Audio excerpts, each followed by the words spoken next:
visit yesterday. Comes from Booker T. Washington High School in Tulsa. Another guy that's got a pretty lengthy list.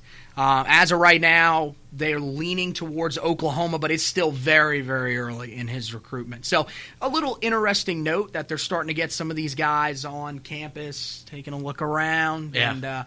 And, I think, with everything that happened with recruiting this year, we got 6 guys committed in this class that I think we are all thinking have their roles.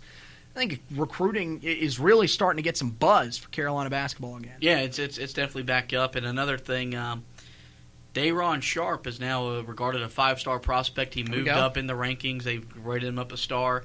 And I saw a scout say that if he was enrolled in campus today, he would start over any big man Carolina has. That's how good this kid is, how polished he is. Armando Bacot's a 5-star. Let me remind you guys of that. So yeah, like you said, a lot of good stuff coming out on the Carolina basketball recruiting front, which we all expected once the NCAA finally got off campus. Good point. And it's just mirroring what Mac Brown and those guys are doing on the football side as they continue to kill on the recruiting trail. That's right. They're now in the top 10 on just about every recruiting site you look at. Their next class is in the top 10, and Carolina will be back there in the meantime.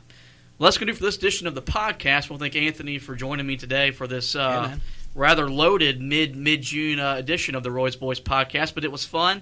We always enjoy covering and talking Carolina basketball, so Anthony, thank you for joining me. You know where to find this podcast. We're on Spreaker, iTunes, on the iHeartRadio app, Spotify, Google Podcasts. But anywhere you can find a podcast, you'll find the Roy's Boys, so go there and check us out and give us a review if you want to. I want to thank you guys for listening. Go Tar Heels.